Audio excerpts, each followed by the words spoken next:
Hi hello the magic of music എന്ന എൻ്റെ ചാനലിലേക്ക് എല്ലാ കൂട്ടുകാർക്കും സ്വാഗതം. എല്ലാവരും സുഖമായിട്ടിരിക്കുകയെന്ന് വിചാരിക്കുന്നു. വിഷുവൊക്കെ അടിച്ചു പൊളിച്ച് അങ്ങനെ ഹാപ്പി ആയിട്ട് എല്ലാവരും പഴയ ഒരു ലൈഫിലേക്ക് തിരിച്ചു പോയി, അതായത് തിരക്ക് പിടിച്ച ഒരു ജോലി തിരക്കിലേക്കൊക്കെ തിരിച്ചു പോയി എന്ന് വിചാരിക്കുന്നു.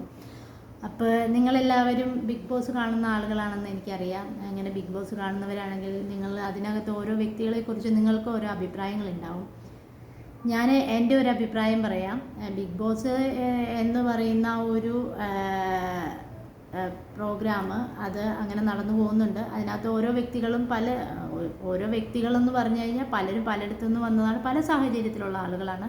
അവരെ ഒരുമിച്ച് ഒരു വീട്ടിൽ കൊണ്ടുവന്നാൽ അവരെങ്ങനെ ബിഹേവ് ചെയ്യും, അതെങ്ങനെയൊക്കെ തരണം ചെയ്യും എന്നുള്ള ഒരു കാര്യങ്ങളാണ് ബിഗ് ബോസിലൂടെ നമ്മൾ കണ്ടുകൊണ്ടിരിക്കുന്നത്, അല്ലേ?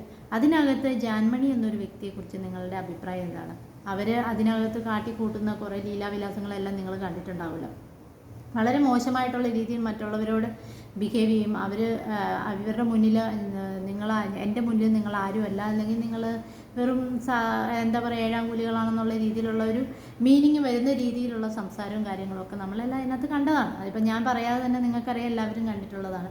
അതുപോലെ തന്നെ മറ്റുള്ളവരെ ഞാൻ പ്രാഗിയാൽ മറ്റുള്ളവർക്ക് പറ്റും എന്നുള്ള രീതിയിലുള്ള പ്രാക്കുകൾ കാര്യങ്ങൾ, അങ്ങനെയുള്ളൊരു വ്യക്തി ആ ബിഗ് ബോസിൽ നിന്ന് പോകാനുള്ളൊരു യോഗ്യത ഉണ്ടോ എന്ന് എനിക്കറിയില്ല. എൻ്റെ ഒരു അഭിപ്രായമാണ് കേട്ടോ. എൻ്റെ ഒരു അഭിപ്രായത്തിൽ അങ്ങനെയുള്ളൊരു വ്യക്തി ആ ബിഗ് ബോസിൽ നിൽക്കാനുള്ളൊരു യോഗ്യതയില്ല എന്നാണ്.